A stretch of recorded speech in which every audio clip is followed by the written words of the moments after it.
Hello, and welcome to Dishing Up Nutrition's Ask the Nutritionist podcast brought to you by Nutritional Weight and Wellness. My name is Leah Kleinschrodt, and I'm a registered and licensed dietitian. We are thrilled to be celebrating 20 years on air discussing the connection between what you eat and how you feel. Thank you for your support and listenership over the years. And if you've enjoyed this show, let us know by leaving a review and a rating on your favorite podcast platform, because your feedback helps others find these important real food messages. So, on today's show, I will be answering one question that we received from one of our Dishing Up Nutrition listeners. This listener asks, is there any truth to the relationship between calcium supplements and heart disease? So, super interesting question, and it's an important question to consider. Calcium supplements are very popular. If you go to any supermarket or supplement store, or you do a quick search on Amazon, you're going to find yourself facing a wall of calcium supplements to choose from. Most of the clients I see in clinic are taking calcium supplements or they're taking calcium in high amounts because they're women. And most of the time, it's because we're looking to preserve our bone health or to prevent osteoporosis. Calcium does play other roles in the body too, and I just want to highlight those. They're important for proper muscle contractions, proper nerve signaling, relaxing our blood vessels, and it also helps in the release of some important hormones, insulin being one of them. So it's not just all about bones. Calcium has other important roles also. And in clinic, we see calcium can be helpful for muscle cramps or Charlie horses, especially if we're not quite getting to the crux of the problem with magnesium. And calcium can be helpful for lowering blood pressure. That's not all to say, too. In the last 10, 15, maybe 20 years or so, there has been some concerns and some chatter in the literature about, are we doing ourselves a disservice on the cardiovascular side of things in the process of trying to protect our bones? So that's what we kind of want to dig into a little bit more today.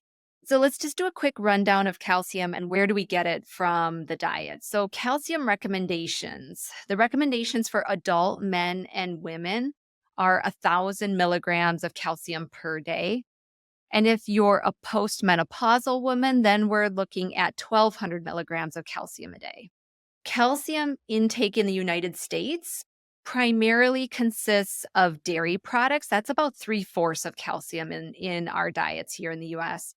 But we also get calcium in some of our dark leafy greens. So think spinach, kale, bok choy, arugula, things like that. Almonds, some of our nuts and our seeds, bone-in canned fish. These are other real food sources of calcium.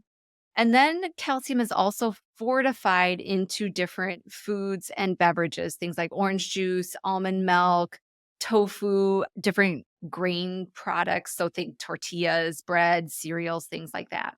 And fortified means that calcium has been added to that food where calcium wouldn't otherwise have been found in that food.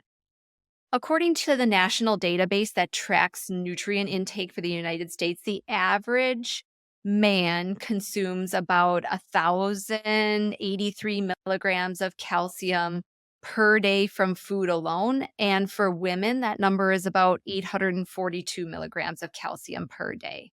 And let's just remember, this is for the average American adult. So likely they are eating a little bit more of a standard American diet, which is more likely to include some of those fortified calcium products like the juices and the breads and the cereals.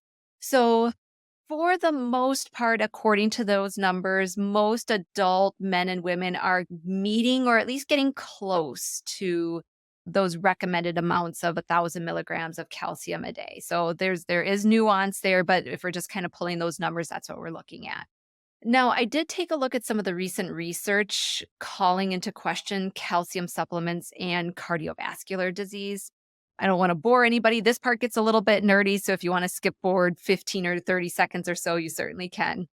But just to highlight some of the studies that are out there, there was a meta-analysis that was published in the journal Nutrients in 2021 that looked at 13 randomized control trials, and this involved over 40,000 healthy postmenopausal women. So this was a an analysis that was looking at a bunch of different studies and trying to pull together what the consensus was. This review concluded that supplementing with 1,000 milligrams or more of calcium increased the relative risk of cardiovascular disease by about 15%. There was a study that was published in the journal Diabetes Care that this was just published earlier this year that showed that daily supplementation with calcium was associated with a higher risk of cardiovascular disease in subjects who had diabetes, but not people who didn't have diabetes. And then this goes back a few years back to 2013, but there was a study published in JAMA Internal Medicine that showed that long-term calcium supplementation was associated with a 20% increased risk of cardiovascular disease in middle-aged men, but not in women. So if we're kind of looking at this from a 30,000-foot view, you can kind of see the data is a little bit all over the place. So again, it's an important question to be looking at, but there's also a lot of nuance that needs to be fleshed out. So before I continue on and talk about some of those nuance points, I'm going to pause here and take a quick break. When we come back, I'll share more about those nuances of calcium supplementation and just some of my thoughts about the research. So we'll be back in a moment.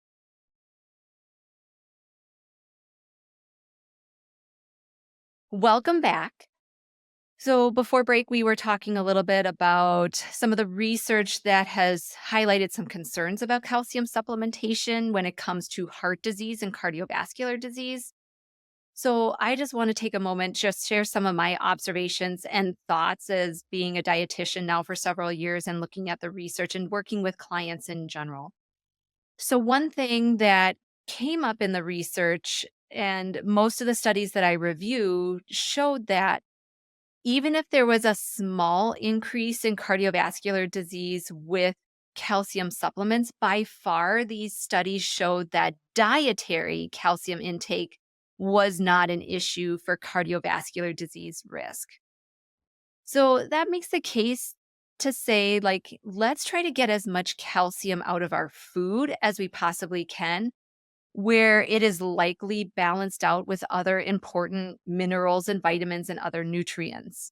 So that is one point to look at. Another to think about is when it comes to these studies and the reviews of these studies, how calcium was given varied a lot depending on which study you looked at. Some of the studies were dosing calcium in large bolus doses. So think taking like 1,000 milligrams of calcium in one fell swoop, which is not an uncommon way to do calcium supplements. Again, if you're looking at the wall of supplements, a lot of times you will see calcium supplements that say you can get 1,000% of your daily calcium needs just in one capsule or one tablet or one fell swoop.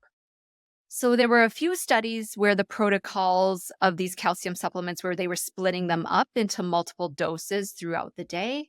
And logically, this makes sense because that's how we would probably do it regularly if we weren't doing calcium supplements, where we're getting some calcium in every time we're eating at each of our main meals. So when we're looking and trying to compare studies that dosed a big bolus of calcium versus studies where the calcium was a little bit more spread out throughout the day, it just shows that it's hard to compare apples to apples when the protocols looked different in a lot of these studies. On the same note, what kind of calcium was used in these studies also needs to be considered. Most of the studies that I looked at and reviewed were using calcium supplements that used calcium carbonate, while there were a few other studies that looked at some other forms. So maybe they were looking at calcium citrate or calcium gluconate or calcium malate, a little bit lesser known forms of calcium. So again, hard to compare apples to apples here. Calcium carbonate is probably the most common form of calcium used in supplements, but the absorption of calcium carbonate is very dependent on how acidic the stomach is. So if we think about how many people walk around out there that have heartburn, they take antacids or some kind of medication to decrease acidity in the stomach, kind of calls into question, like, how well are we actually absorbing some of our calcium supplements, especially a calcium carbonate, if the acidity in our stomach might not be up to par? So calcium citrate is less dependent on acidity. The absorption tends to be a little bit better with calcium citrate. And then again, it depends on the different forms. Some are going to have better absorption than others. no one knows exactly the mechanism of how calcium could be problematic for cardiovascular disease. So that's another point to look at. There's a lot of theories out there, but no one has kind of nailed it down and said this is exactly why calcium is problematic and this is the mechanism as to how it creates cardiovascular disease. And lastly, one of my biggest thoughts around this is that when we're looking at calcium supplementation or we're looking at some of these calcium studies in relationship to heart disease, I didn't see any studies that looked at supplementing calcium with also looking at the other synergistic nutrients that we know are involved in calcium metabolism in the body. So that's kind of a mouthful.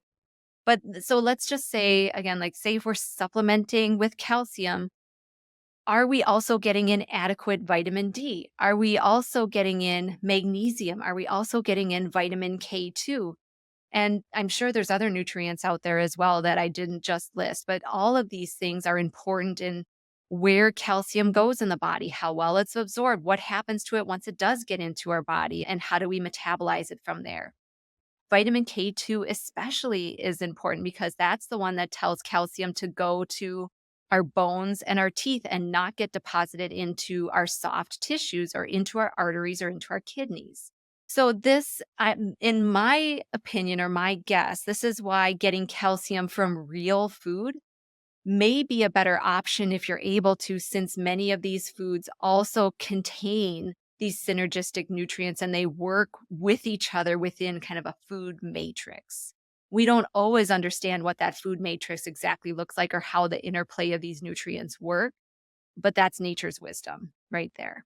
So, in summary, the jury is still out in general as to truly whether calcium supplements are truly harmful for our heart health. But if we're erring on the side of caution, or as a consumer, if we're just trying to do the best we can for our health, I would say if you're going to take a calcium supplement, we're looking to get a more absorbable form of calcium. So, thinking something like citrate, calcium citrate, or there is a kind of calcium out there called MCHC, which is more of a live bone type of material. Or we're looking at a product that might have a couple different forms of calcium where we're getting maybe 2 or 3 or 4 different kinds of calcium in one supplement. So we are maximizing or trying to get a variety of calcium into the body.